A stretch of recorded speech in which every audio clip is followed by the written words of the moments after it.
Well, thank you, all of you, for being here today. And I will not, since we already lost some time here, I will not take much time presenting Professor Hasker. I think many of you already know him. Just a few highlights. I think that I'd like to mention is that Professor Hasker is Professor Emeritus of Philosophy at Huntington University. He has PhD in Theology and Philosophy of Religion from the University of Edinburgh.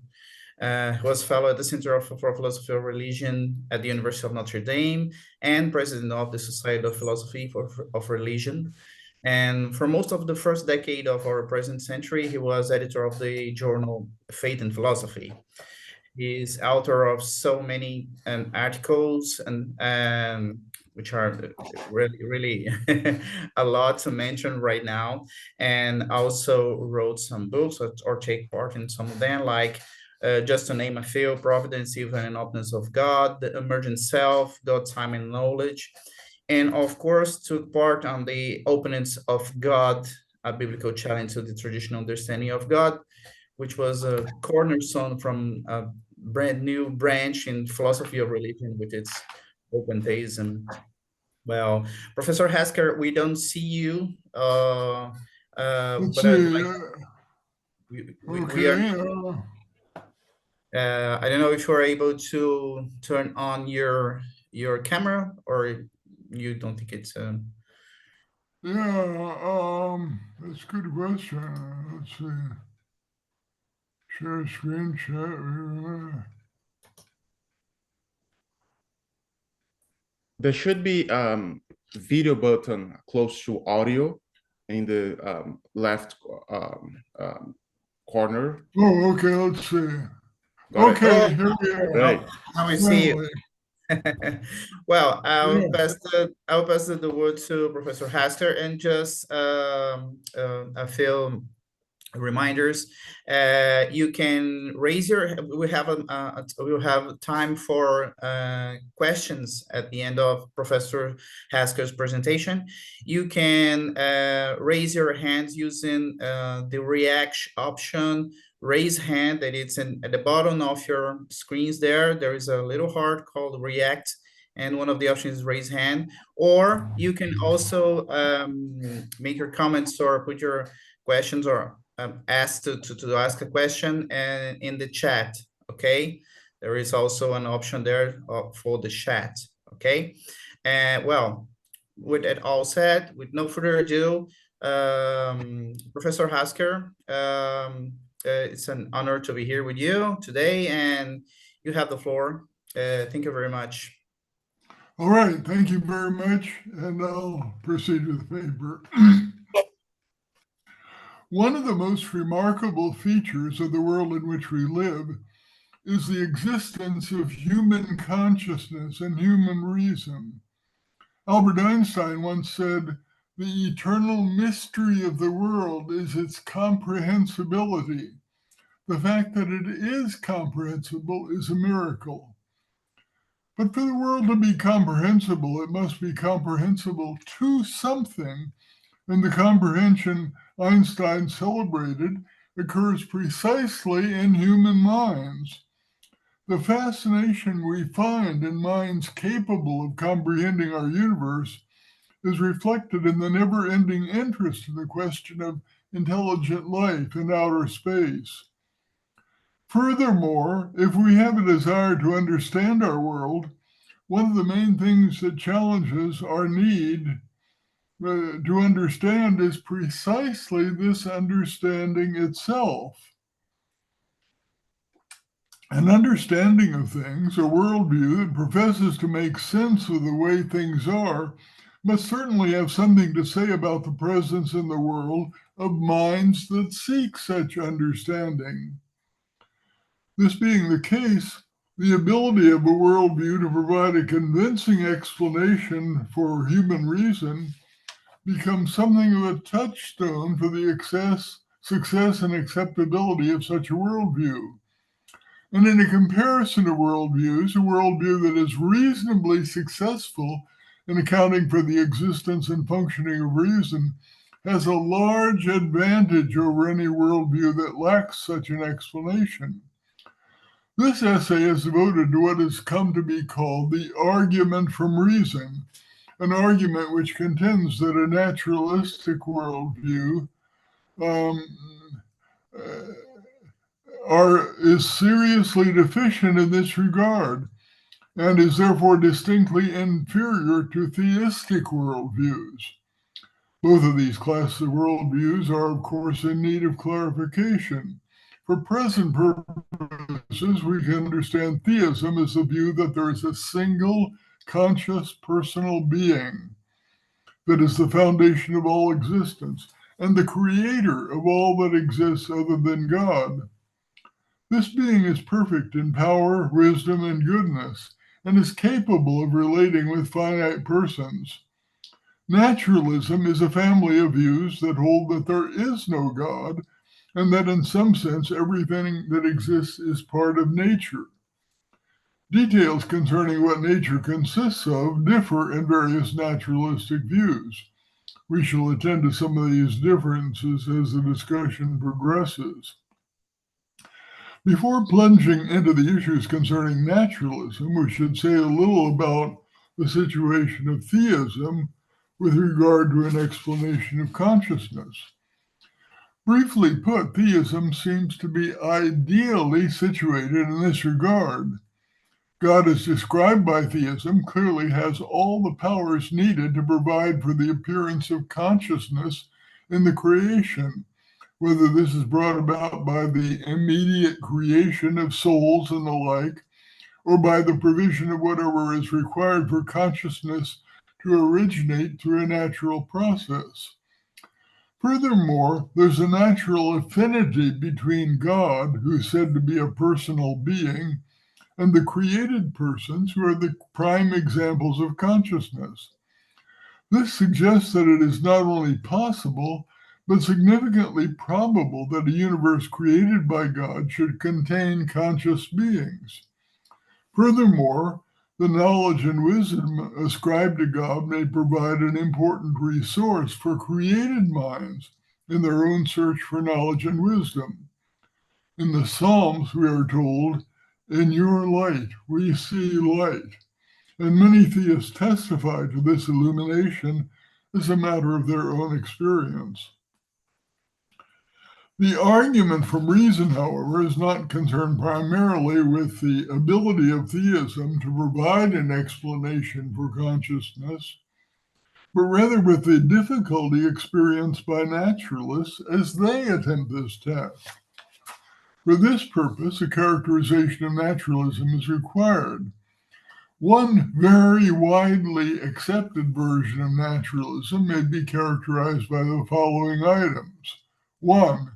Supervenience of the mental on the physical. This says that for there to be a mental difference between any two situations, there must be a corresponding physical difference. 2. The causal closure of the physical domain. This states that any physical situation or state of affairs, if it has an explanation at all, has a physical explanation. 3. Mechanism as a characterization of the physical realm. This is the view that the physical powers and behaviors of things do not, at the basic level, involve teleology or intentionality. Here, briefly, are the reasons for these requirements. Supervenience of the mental on physical is required because it seems that initially the universe was entirely physical, and any consciousness that may exist is assumed to be the product of a physical development. For there to be souls or minds that are independent of anything physical is a supposition that is alien to naturalism. Causal closure seems to be a reasonable correlate of the exclusion of independent minds. Quantum indeterminacy is not excluded, but to the extent that physical events can be explained, the explanations must be physical, that is, must be given in terms of physical laws and physical powers. This assumption holds out the hope that a completed science of physics will indeed be a science of everything, a science which, at least in principle, explains every non-random event that ever occurs. Finally, mechanism provides a solution for what might otherwise be an embarrassing problem for naturalism, the problem of the limits of what counts as a physical explanation. If physical powers are limited to those recognized by current physics, then the claim that everything can be explained in terms of just those powers is almost certainly false. But if physical is stretched to include whatever may be part of a final completed physics, the term lacks determinate content. The postulate of mechanism points to features of present-day physics that arguably must be retained in any future science that can be labeled as physics, namely the absence of teleology and intentionality. A future science that, for instance, included teleology at a basic level would be so different from physics as we know it that it could no longer be properly called by the same name. As Victor Reppert has said, the rocks in an avalanche do not go where they go because it would be good for them to go there. Teleology has no purpose of it. Given this characterization of naturalism, the argument from reason can get underway. An important fact about a process of rational inference is the following. A successful rational inference involves accepting a proposition as at least probably true because it follows from premises known or reasonably believed to be true according to principles of sound reasoning. This process is inherently teleological. Its goal is to accept as true propositions that really are so.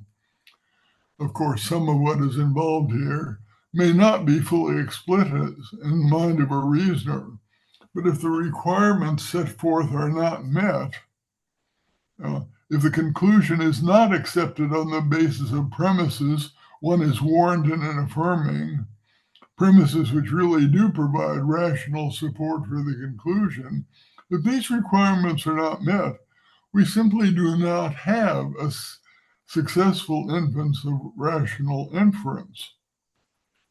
But now it turns out that if naturalism is true, there are not, never have been, and never can be any actual instances of rational inference. For given naturalism is characterized, no proposition ever comes to be accepted for reasons in the way that is required for rational inference. The proposition that is accepted, what we call the conclusion, supervenes on a physical state of the organism. That proposition could not fail to be accepted, nor could it be replaced by a different proposition that is accepted, and instead without a change in the physical state of the organism. That state of the organism, however, is fully explained by previous states of the organism, together with whatever other physical causes may be operating, according to the laws of physics. These laws take no account whatever of the propositional content of the person's previous mental states, nor whatever logical relationships may exist between propositions previously accepted, the premises, and the conclusion. Whatever else may be going on, there is here no process of rational inference. This argument yields further interesting results if we consider the historical development of rationality.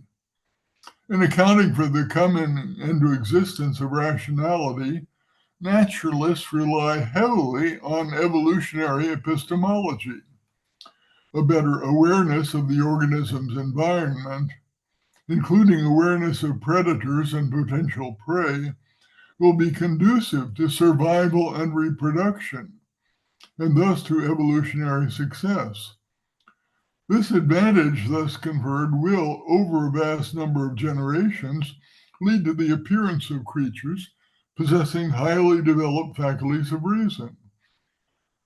This may not state all of what is required in order to explain the development of rationality, but it's clear that any plausible account of the origin of rationality will need to rely on processes of this sort.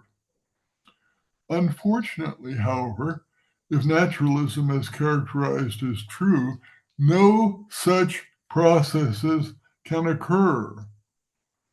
Natural selection will tend to preserve and enhance whatever supports the survival and reproductive success of an organism. But the selection processes are all physical in nature and can operate only on the physical characteristics and the physical behavior of an organism.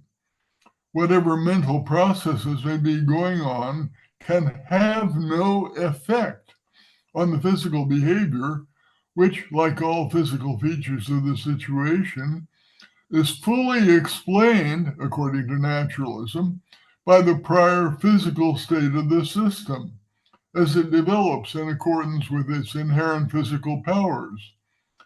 The mental processes, assuming they exist, are invisible to evolutionary selection and cannot be improved by it.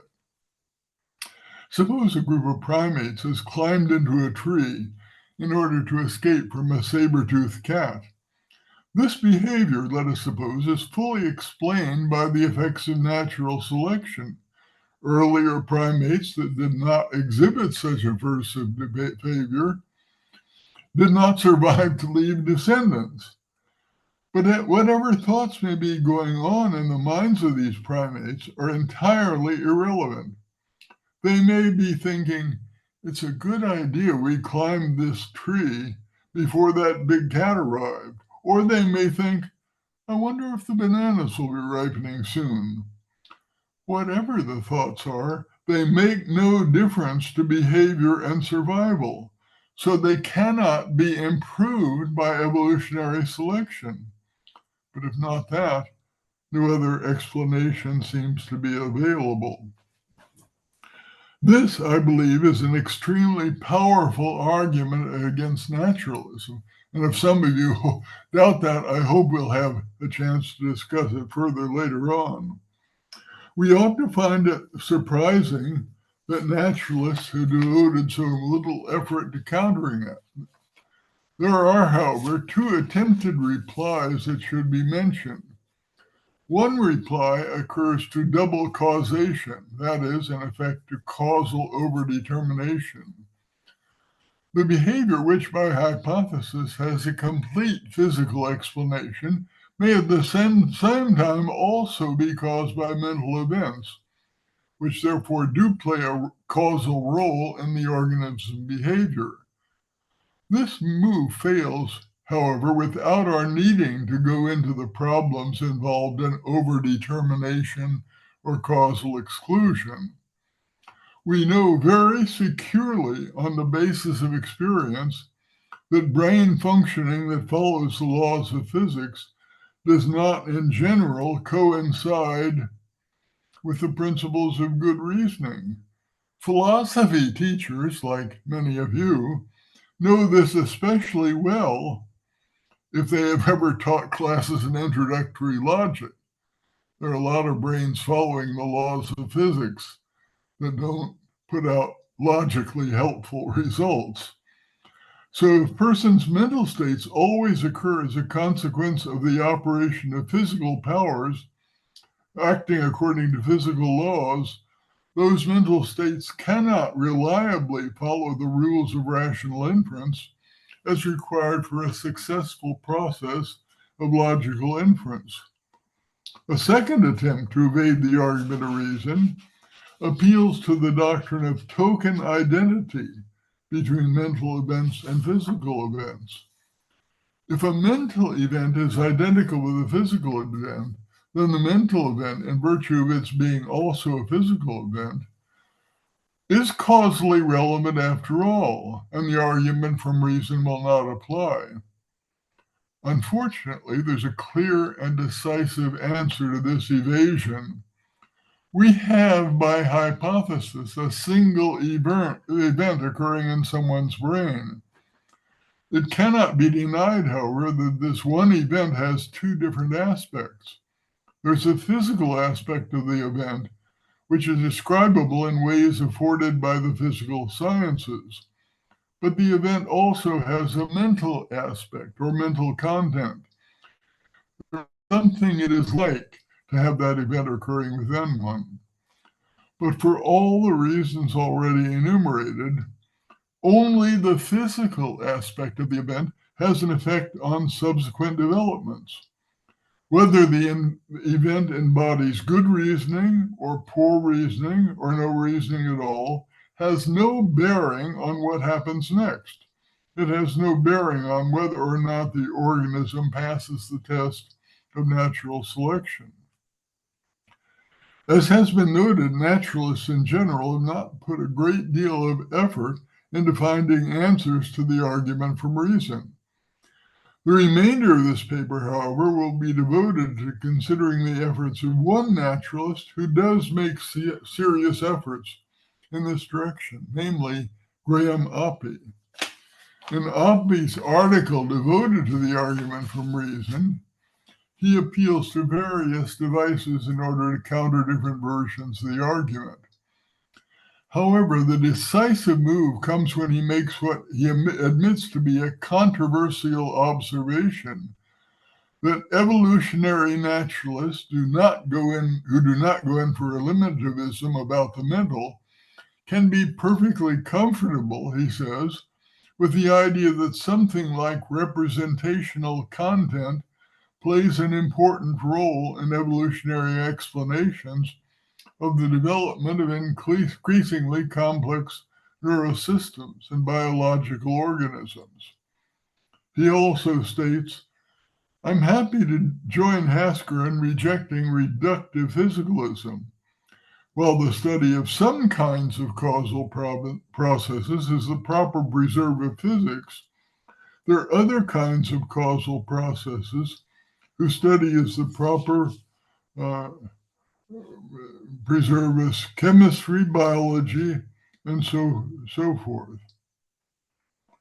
In making these statements, Oppy distanced himself from one of the key assumptions of the argument of reason as presented so far. There are, he affirms, causal processes studied by chemistry, biology, psychology, and so forth, which are different from the processes studied by physics and cannot be explained by the physical laws. In doing this, he escapes from the argument from reason, what I will now call the first stage of the argument from reason, because he rejects the causal closure of the physical domain. Now, what I want to do now is to present the second stage of the argument from reason that will show that rejecting causal closure leads to further consequences that naturalists will, in general, not find at all appealing. A first point is that in rejecting causal closure, we reject a causal completeness in our theory that, considered by itself, is intellectually and aesthetically valuable. That is, there's a loss in doing this.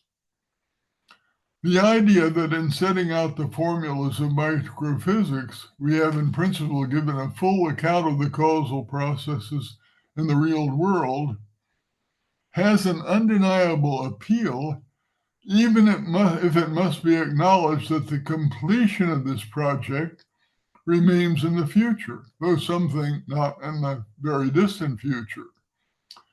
If instead of this, we must admit that there are other kinds of causation which can override the physical processes, we leave the worldview open, at least in principle, to the causal activity of sorts of entities and processes naturalists generally do not want to recognize, such as substantial souls, mental telepathy, and psychokinesis. The prospect of a complete causal theory that covers everything in the universe in a few carefully constructed formulas slips from our grasp. The appeal of a theory of everything cannot be denied, but this ideal may now have become unattainable. This may very well be part of the explanation for the insistence of many naturalists on causal closure.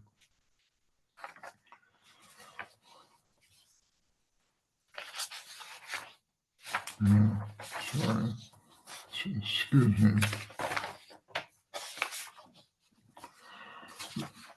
Another point is there is no longer, if we reject causal closure, no longer any prospect of making an empirical case for determinism or for quasi-determinism, which qualifies determinism with an injection of quantum randomness. A convincing empirical case for determinism would require empirical evidence of a tight correlation between causes and effects, evidence that can reasonably be generalized to cover the whole of our experience. Only in the physical sciences do we have anything that begins to approximate this in the incredibly precise predictions made in physical sciences.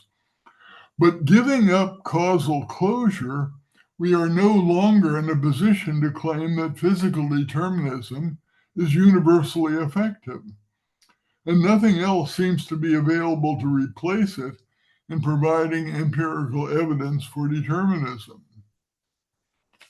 Another problem. There's a problematic interface between principles of reason and the material base.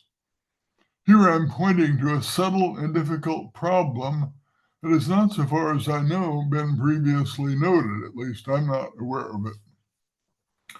It's assumed that so long as we are dealing with purely material processes, the forces operate in standard fashion as seen in everyday physics.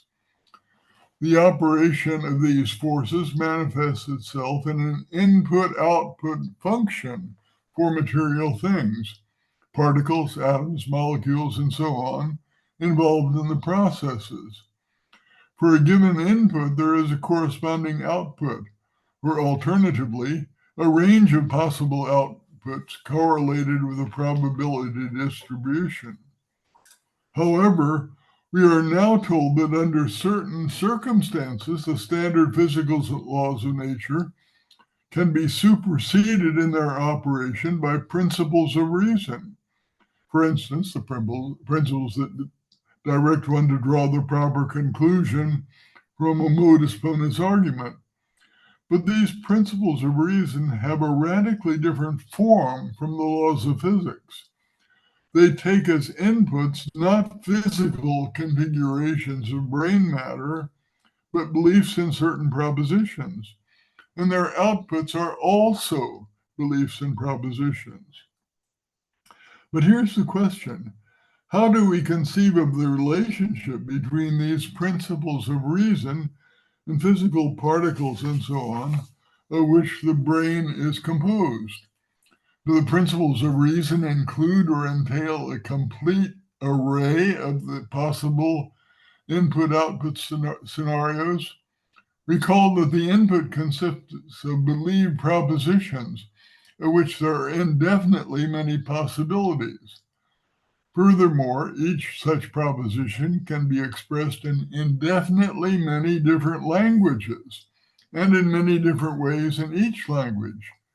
Each of these innumerable alternatives will require a different input-output scenario, or many such scenarios, given multiple realization. For the physical elements involved, clearly the scheme is unworkable. For this we may conclude that the inputs and outputs for the principles of reason are not specified in terms of material particles and so on, but on the broader scale in which the principles of reason are ordinarily stated, for modus ponens in terms of the belief in propositions. But a belief in the truth of a proposition will involve a fairly significant parcel of brain matter, far larger than the scale on which the motions of particles, for instance, are measured.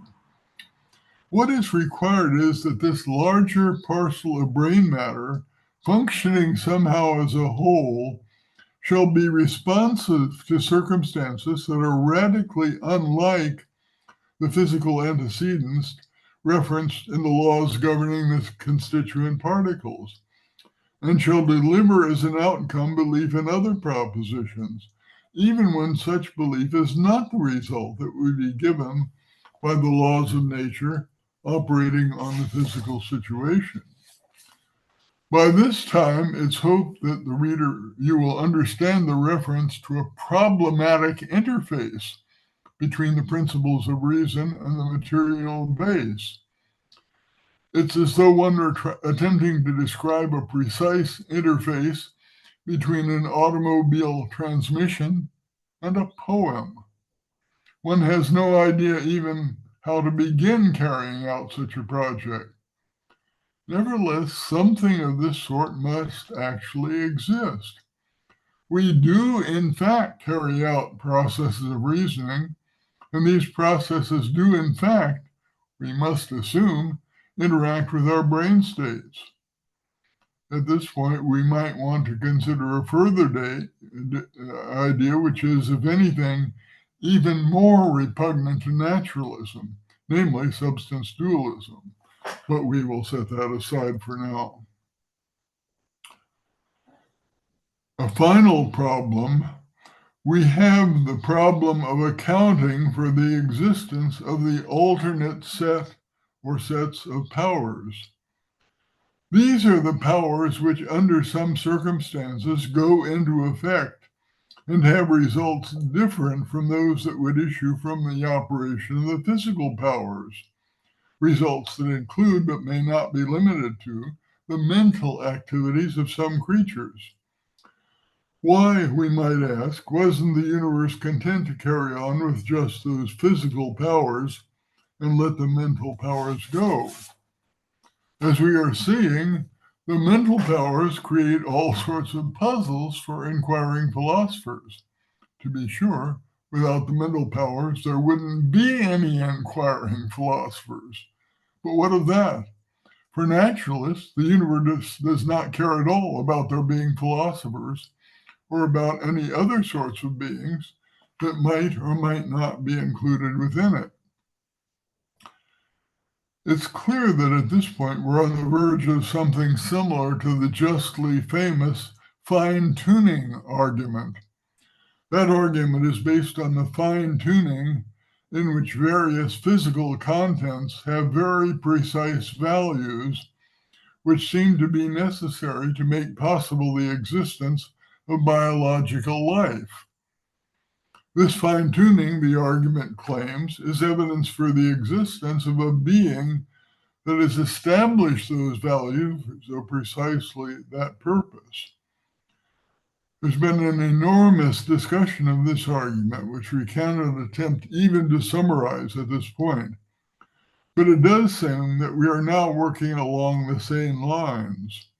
In addition to the physical laws and constants required for fine-tuning, which allows there to be biological life, there are also the alternative laws and powers discussed above, required not for the physical existence of living beings, but for their mental and psychological existence. Call a universe in which there are such alternative sets of laws a mind-tuned universe. If anything, the mental laws seem even more remarkable and perhaps therefore even more improbable than the physical constants. If there is to be a universe, the physical constants must have some value or other. But the existence of a universe does not seem to require the existence of any mental regularities at all. Graham Oppy, however, has a contribution of his own that he claims effectively neutralizes such arguments as possible support for theism or similar hypotheses. Oppy's response comes in his reply to a fine-tuning argument proposed by Alvin Plantinga. Plantinga's argument goes as follows. 1. Fine-tuning is not at all surprising or impossible on theism. 2. Fine-tuning is exceedingly improbable on the atheistic hypothesis, according to which the contents have their values by chance. Therefore, theism is to be preferred to atheism. Oppy has two responses to this argument, but I will move directly to the second one. Well, suppose we had dropped a criterion for possibility that says that possible worlds or comprehensive states of affairs are possible so long as they do not contain any internal contradiction. Oppy allows for the naturalist to accept such a liberal criterion for possibility. His own is different. We won't go into this. On this supposition, there will be many possible worlds that are theistic because they contain no internal contradiction, and many that are naturalistic. Further, it may be that those naturalistic worlds that are fine-tuned are much less numerous than those that are not. This is, in effect, conceding the point that fine-tuning is improbable given naturalism. Oppy states, on naturalism, if our universe is fine-tuned, there is a question to be faced about why the fine-tuned values are as they are. However, it seems clear that naturalists have no more reason to be surprised by the fine-tuning of the universe than theists have reason to be surprised that God had the intention to create a fine-tuned universe. After all, the extent to which on naturalism fine-tuned universes are rare in the total space of possible worlds is exactly matched by the extent to which, on theism, God's intention to create fine-tuned universes is rare in the total space of possible worlds. The point here is both simple and ingenious. God is supposed to be a necessary being, and so God exists in each of a set of possible worlds that corresponds exactly to the possible worlds that, according to naturalism, exist without God. So the candidate worlds for God to actualize precisely parallel all those worlds that, according to naturalism, exist without God. If due to the comparative paucity of fine-tuned, and we may now add of mind-tuned worlds in the space of possible worlds, it is surprising that the actual universe is fine-tuned, then the paucity of fine-tuned and mind-tuned worlds among the worlds God could exercise makes the actual existence of a theistic fine-tuned world equally surprising. In other words, adding God to the picture has no effect on the surprising or unsurprising character of fine-tuning of the actual world. And because of this, Plantinga's argument fails. Oppy's point is clear and so far effective, but a central assumption of Oppy's argument needs to be clearly recognized. God, as conceived by Oppy, simply does not care what sort of world he actualizes, or what perhaps amounts to the same thing. God decides randomly which world to actualize. God has no preferences in this regard at all. In view of this, philosophers interested in producing arguments for the existence of a God of this sort need to take account of Oppy's argument. I have to say, however, that I have never met philosophers attempting to argue for such a God. This is certainly not Plantinga's intention, and I frankly doubt whether there are any such. Philosophers who are theists do not suppose that God is indifferent as to the kind of world he actualizes. Theistic philosophers will not claim to have anything like comprehensive insight into the sorts of reasons God might have for creating one or another kind of universe. But that is not the same as saying that they have no insight at all on this topic. The conception of God being pursued in this essay includes the stipulation that God is perfect in power, wisdom, and goodness, and is capable of relating with finite persons. If God is perfect in goodness, there will be conceivable universes, the concept of which does not involve any internal contradiction, that are nevertheless impossible, because the existence of such universes would be a bad thing, and a good God would have conclusive reason not to create them. For instance, universes in which there are many sentient creatures that exist in continual pain and suffering, without there being any compensating good that results from this pain and suffering. Oppy says there is just no reason to accept that God cannot make universes that last only for a tiny fraction of a second, or that blow apart so quickly that they only ever consist of empty space. I submit that there is indeed reason to suppose that God cannot make such universes, namely that God's doing so would be utterly pointless and unreasonable. A God of perfect wisdom and goodness would not, and indeed could not, actualize such a world.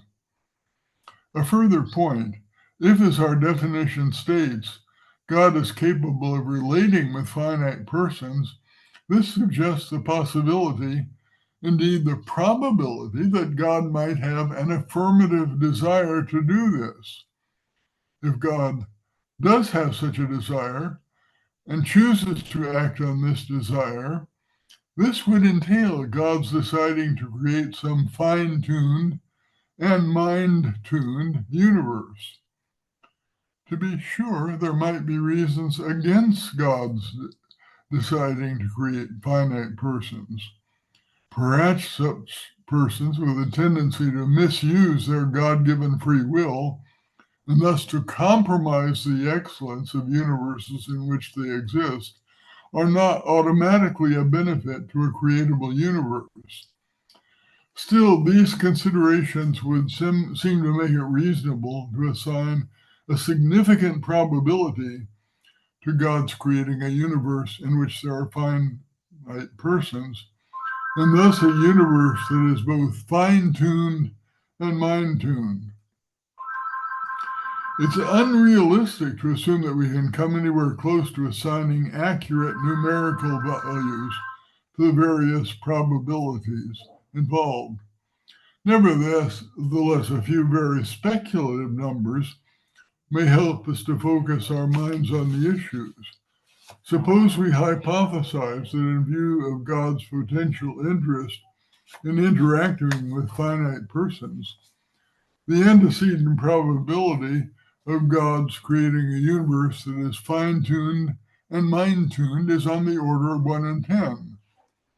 Theists will tend to think that is too low, but that may not matter.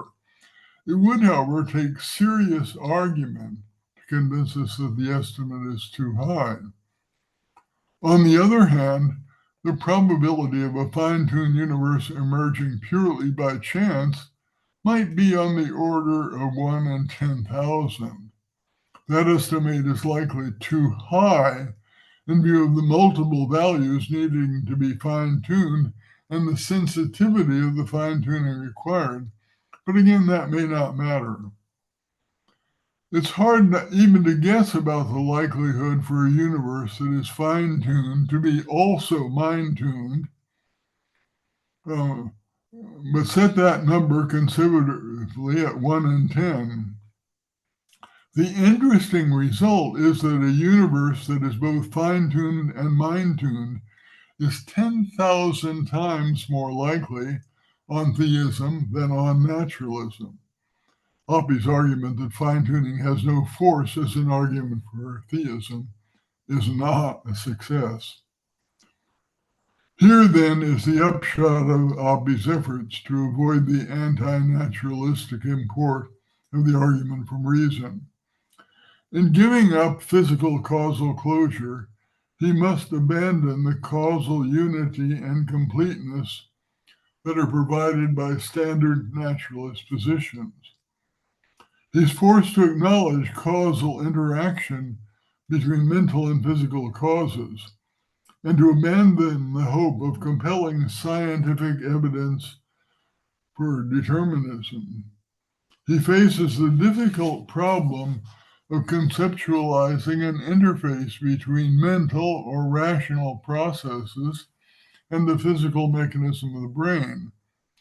And he needs somehow to account for the existence of the mental powers and laws that, under the appropriate circumstances, take effect and lead to results different from those that would result from the exceptionless operation of the laws of physics. All this is an outcome of the argument from reason, second stage. And that's my paper.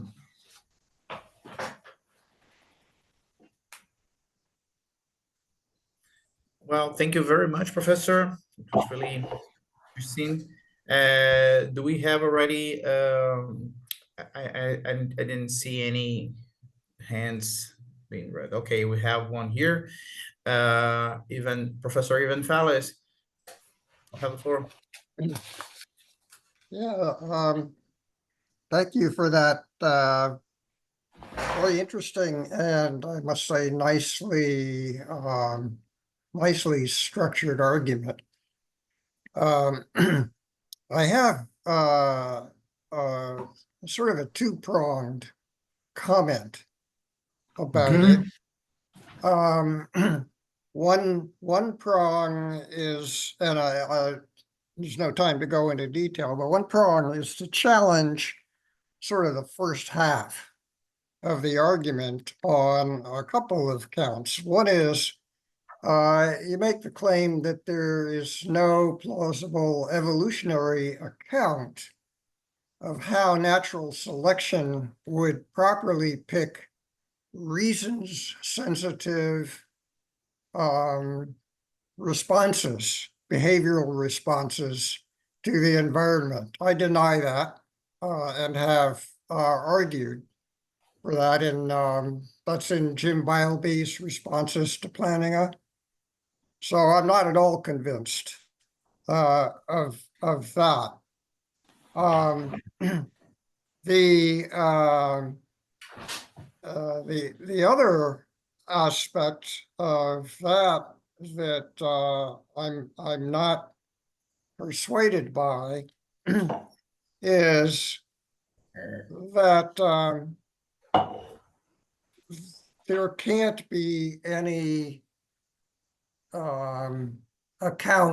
naturalistic account of teleology, of intentionality, and ultimately of reason, which it seems to me are actually hierarchical notions. Now, this is an extremely difficult problem, and I don't think that naturalists have found an answer to it. It's sufficiently difficult in the context of thinking about free will that I'm seriously tempted by dualism, substance dualism. So I'm prepared to say, look, there's a gap here, and God of the Gap's arguments see this as an invitation, properly so, to intervene with an alternative suggestion. The second prong is that I don't see that the theist has any significant explanatory advantage over the naturalist. And the reason I don't is because what has to be explained is how a process of creation of any kind can result in a being that has original intentionality. I don't see how physics can explain that, and I don't see that the theist has done anything by way of showing how an omnipotent being can do that either. It's one thing to wave your hands and talk about omnipotence. It's another thing to give an actual explanation of how God can fashion a material world in which there are material beings that possess original intentionality and not imputed intentionality of the sort that computers have. Well, let me see. I mean, you said that you were not convinced by my argument that naturalism cannot provide an adequate explanation for rationality. Honestly, I don't think you've given. I admit that. I admit Okay. that that's a gap. Okay. Well. Okay. That's up front. Okay. So there's not really anything that I could try to answer there. So I think the point boils down to the second point. How could God do this? And I suppose, I mean, you're kind of inviting me to set out a divine sort of manual that God can follow certain steps to do this. It seems to me that it's kind of ridiculous to suppose that we have to do that. We know, we don't claim to know how God does what he does, but I maintain that there are examples of beings that reason and conduct their lives somewhat in accordance with reasoning in the sense that I'm talking about. And it's perfectly coherent to suppose that that God has created such beings. I don't see, I mean, there's no problem of a lack of coherence here. Now, if you're disappointed that I can't tell you how God does what he does, well, I'm sorry, I can't help you with that. But I don't see any problem of coherence. Whereas if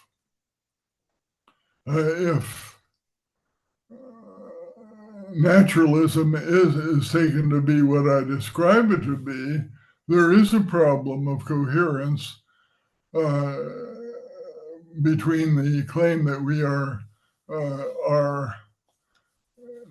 naturalistic beings governed by supervenience, causal closure, and mechanistic physics. That is incoherent. I think the argument, I still think the argument shows that. So I'm not quite sure what you want me to do, unless it is to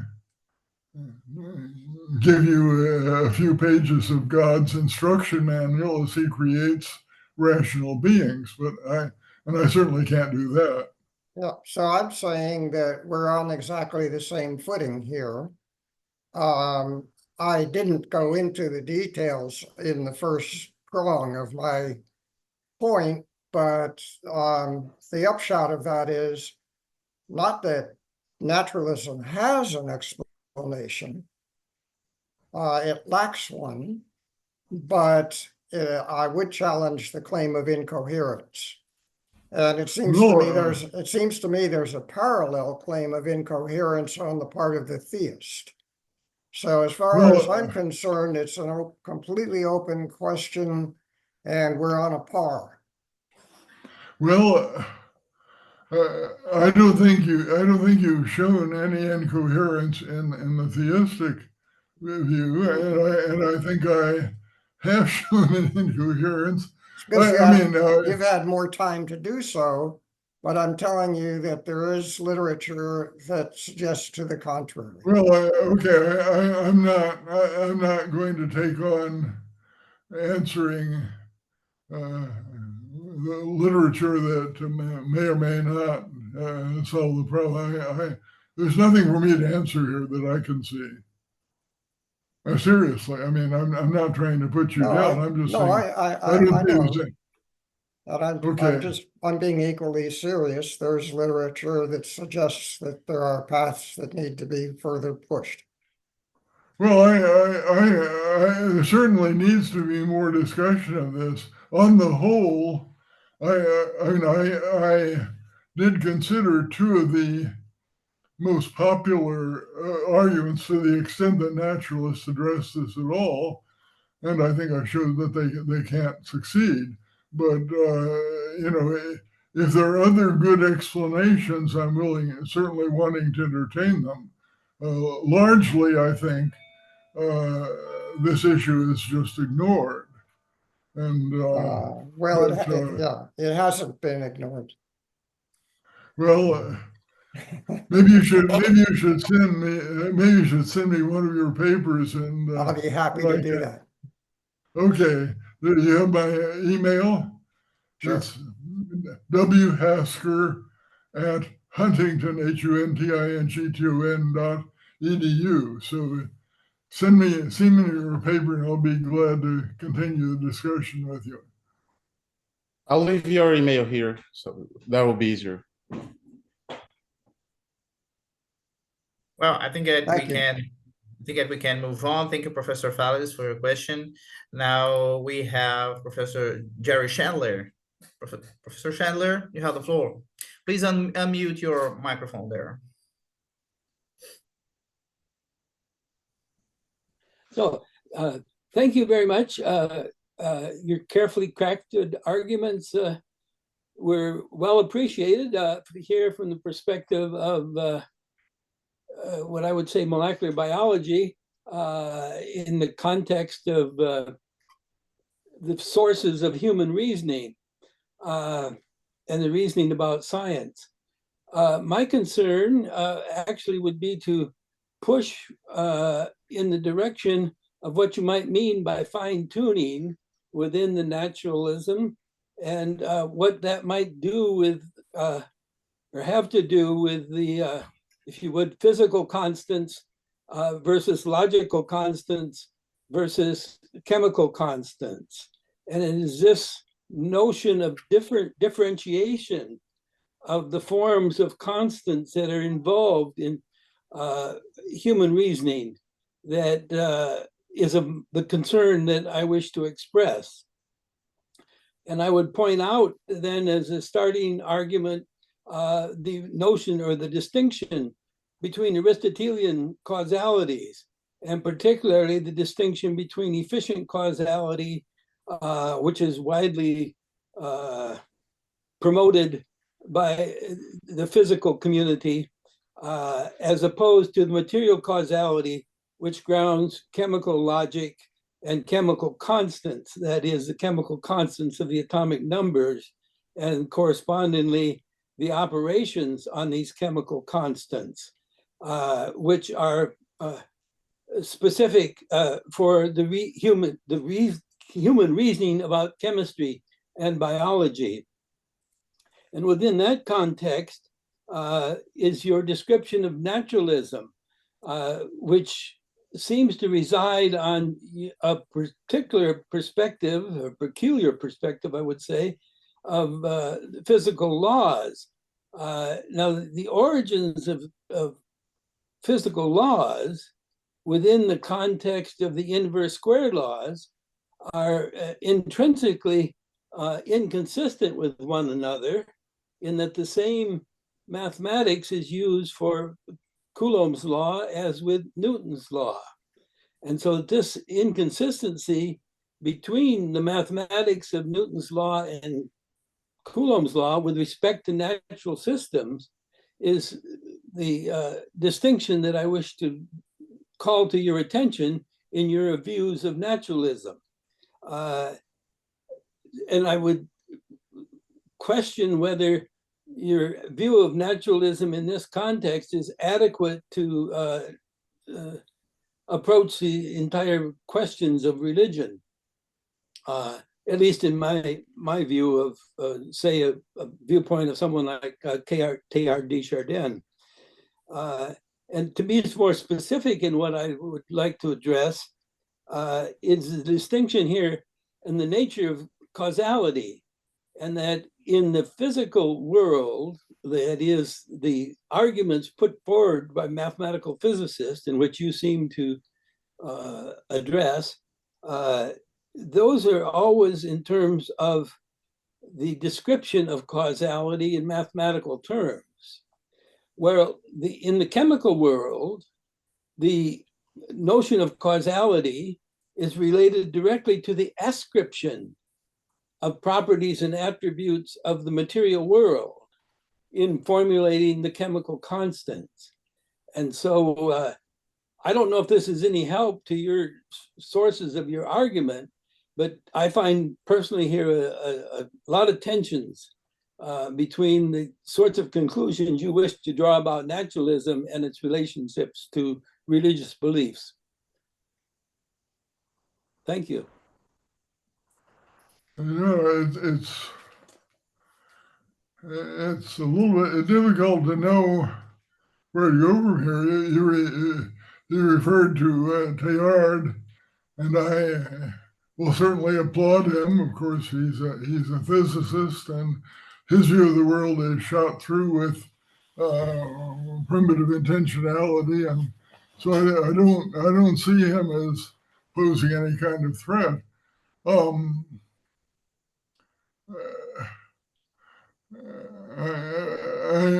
I don't. I mean, first of all, I'm not directly drawing any religious conclusions from what I say about naturalism. I consider theism as certainly as a religious view, but I think that theism has a distinct advantage over naturalism in explaining reason, but I'm not clear as to what your objection is there. I mean, most people that I read seem to think that in the end, physics and chemistry come down to quantum mechanics, and it's a single realm of thought which covers both what we ordinarily call physics and what we ordinarily call chemistry. I don't know if that's. I don't know.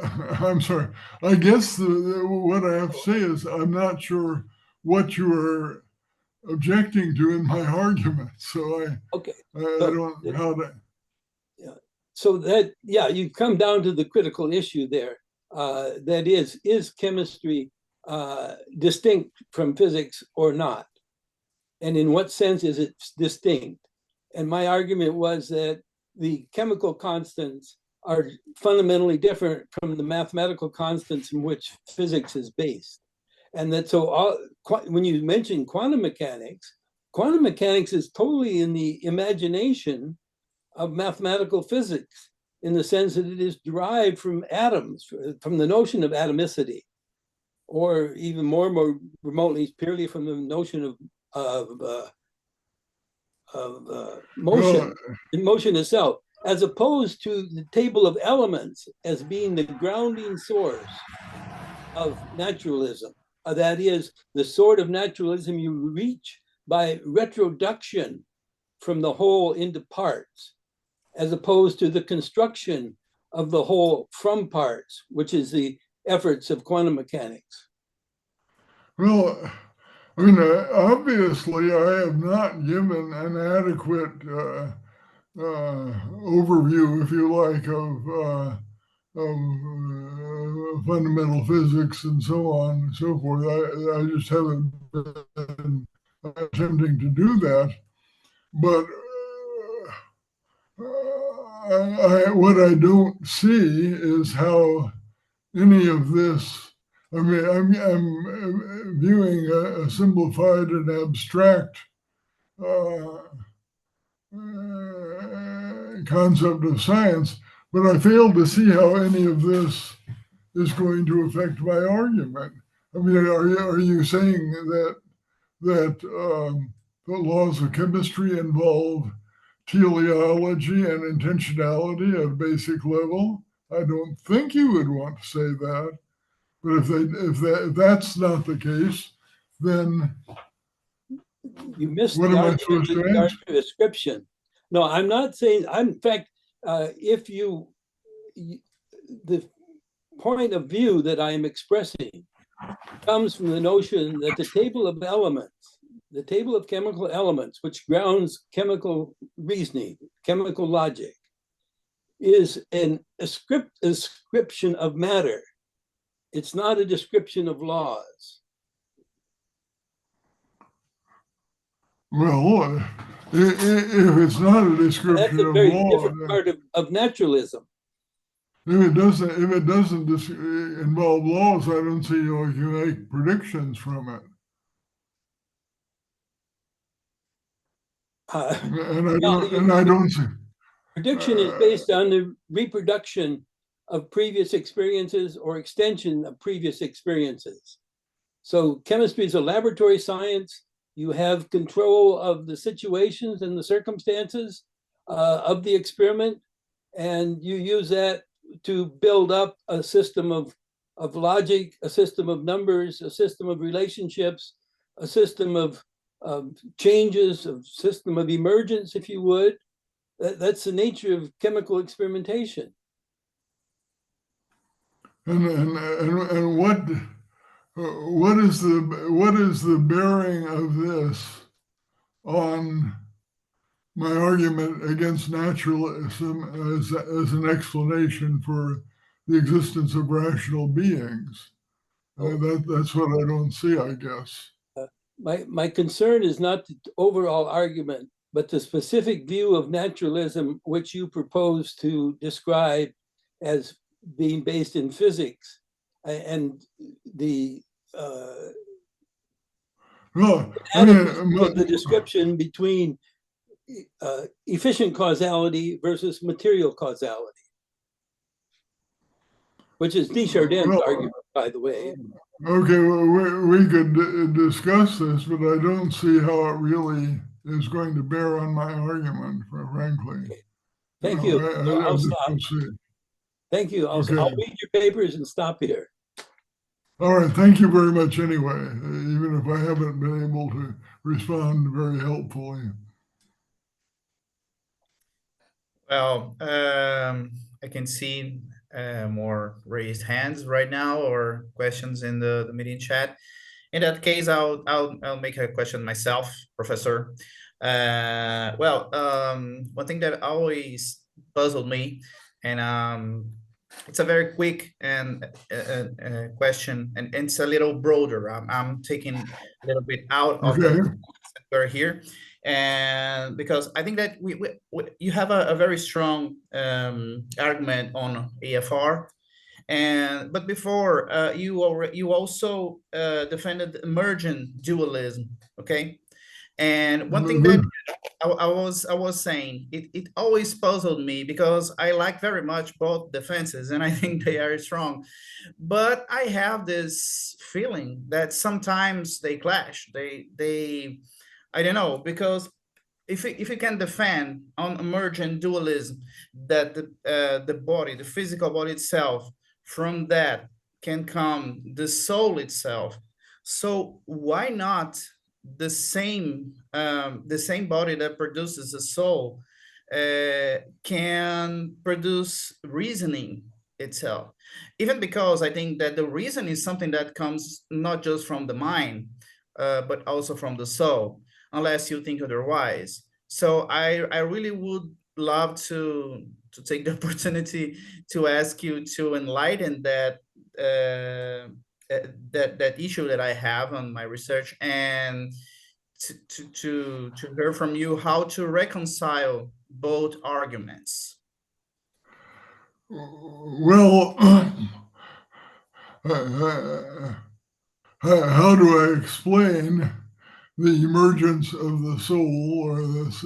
I do not distinguish between mind and soul at this point, but how do I explain the emergence of the mind from a material base? Well, what I have to say is that, I mean, if emergent dualism is true, and I'm not positive that it is, although it's a view that appeals a lot to me, then God has created matter with the capacity to generate a mind or soul under various circumstances, starting with very limited and very low-level organisms, and there's not a lot more that we can say about how God does this. Now, if someone wants to say, okay, we'll leave God out of the picture and we'll just take matter and let matter generate intelligent beings, well, we don't have any explanation at that point. Now, that comes around to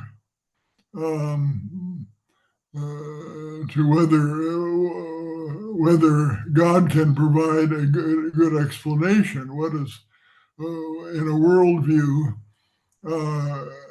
There are a lot of things going on that I will say are due to God, or to God's creative and sustaining power. Now, if that doesn't strike you as an explanation, what are you requiring an explanation to do? I think God is a very good explanation for a lot of things. So, but I'm not sure I don't think I've really answered your question in the sense of how emergence works and the emergence of mind and so on. I can't tell you that. Emergence is a basic concept, and if we knew how it worked, it would be weak emergence.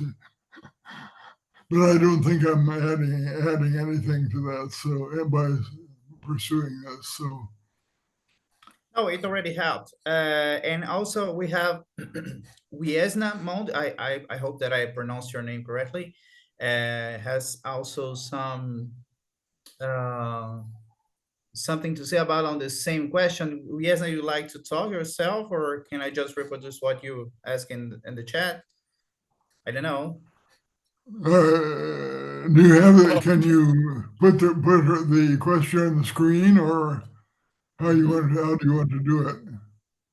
Okay, Wiesna, we would like to ask yourself about what you're taught to me on the chat. Unmute your microphone, please. Okay, thank you very much for making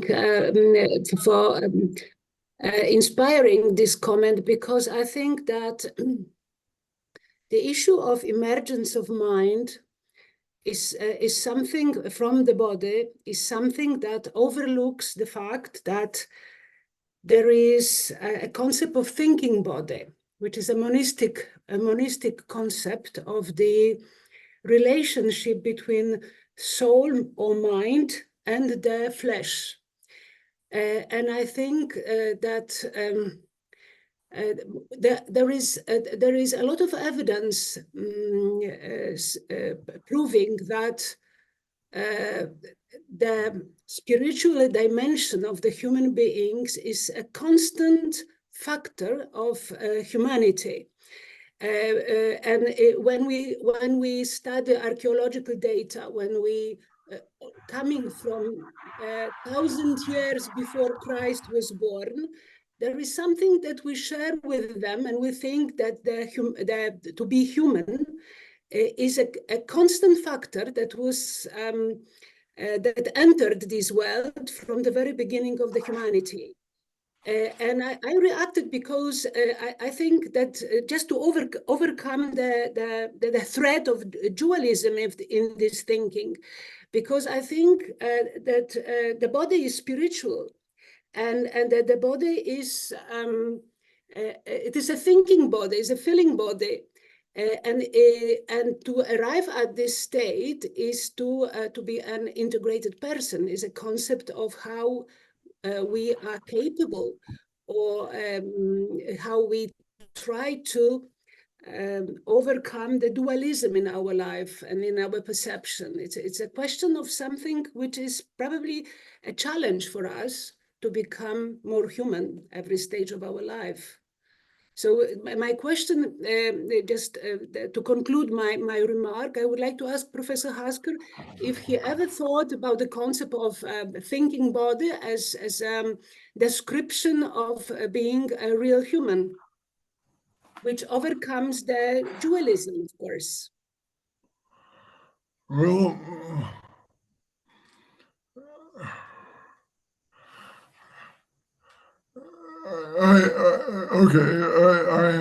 I'll say what I can think of here.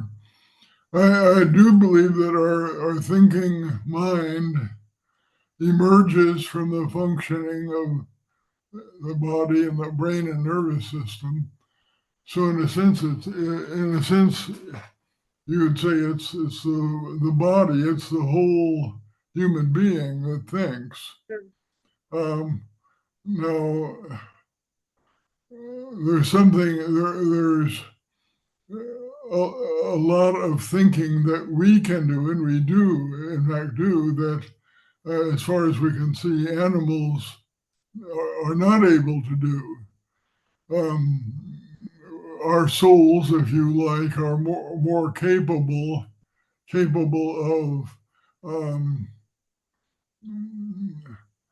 functioning in a complex and sophisticated way that the soul of an ape is not. And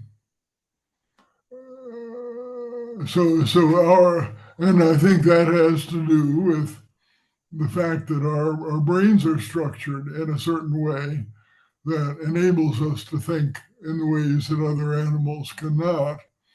I'm not sure what beyond that is you're wanting me to agree with. No, it's not about agreeing. It's about expressing your attitude to this issue. Thank you very much. It's all right. Thank you. Okay. Well, I think now we have Assis. I just don't know who asked the question, you or the little one on your lap, but you had the floor. He gives me the idea. So if I take theistic arguments seriously, I think they make a few assumptions, and we haven't talked about these assumptions yet. But one of the things that theist assumes, and that's, please correct me if I'm wrong, one of the things that theists assume in their arguments for God whether it's the fine-tuning or the argument from reasoning, is that the being who is supposed to create the world must have some sort of willingness to create the world, right? Now, some sort of willingness, I mean, to be interested must have intentions to create the world. Okay, right? okay, gotcha. Yeah. So one of the problems that some skeptics raise about this, for example, I mean, maybe the best well-known defender of this objection is Alex Sober from the University of Wisconsin, that he says that if you want to argue for God, you have to come up with some sort of explanation why you think that God has some sort of intentions to create the world as it is. Because some philosophers, like some theists, like, for example, Richard Swinburne would say that you can't, because he takes, I mean, we take, theists typically take divine freedom seriously. You can't say that God has to create the world or cannot create the world, right? So you have to assign 50% probability. So you cannot know exactly if he does want or he doesn't want to create it. So I want to hear from you, Professor Hasker, whether or not we need to know God's intentions beforehand so we can defend theist arguments like this, like the argument or the argument from reasoning. So God has the intention to create human beings, thinking beings, beings that are able to reason and think. So I want to hear from you what you think about this. Thank you. Well, I would certainly agree with Richard Swinburne that God has free. Theists, believers in God, have traditionally said that God is not necessitated to create. God did not have to create a world. So if we if in fact God did create a world, then we can look and see the kind of world that he did create and draw some conclusions from that. But we don't have to begin by assuming that we know what God's interests are. Now, of course, if we believe in some religious faith, then that will give us some ideas from our religious faith what we think God's interests are. But we don't have to begin by assuming that. We can begin with a very vague, very general, non-specific concept of God. Personally, I'm very comfortable with a lot of what Swinburne does, so I don't see his approach as being problematic, shall I say. I don't know if that's answering your question or not. I think it does. I mean, it gives me some room to think about this. I appreciate that. Thank you. Okay. Well, I see no more raised hands. So since we already started a little delayed, maybe it's a good time for us to call it today. I don't know if Assis has something else to add, and I think it's okay, right? And well, yeah. Sorry, go ahead, Michelle. Okay, no, I would just like to thank Professor William Hasker once again for your kindness on taking some time to present your paper to us and to listen to some of our questions. It's always an honor to be with you, and thank you all of you for being here with us today. And I think that would be help everyone in their own researches. Any final words, Professor? Well, my thanks to all of you for your attention and your questions, and it's been a pleasure. So thank you. I just want to announce before we end here that the next webinar, as I said, we'll have like bi-monthly webinars instead of monthly, now one. So the next webinar will take place on October 24th, and the speaker will be Paul Barker from the University of British Columbia in Canada. He'll be speaking about Pascal Wager's argument. Pascal Wager's meets the replicator dynamics. So I hope to see you guys again in October 24th. Thank you so much for coming. Thank you a lot again, Professor William Hasker, for your participation here. I appreciate that. Thanks so much. See you guys.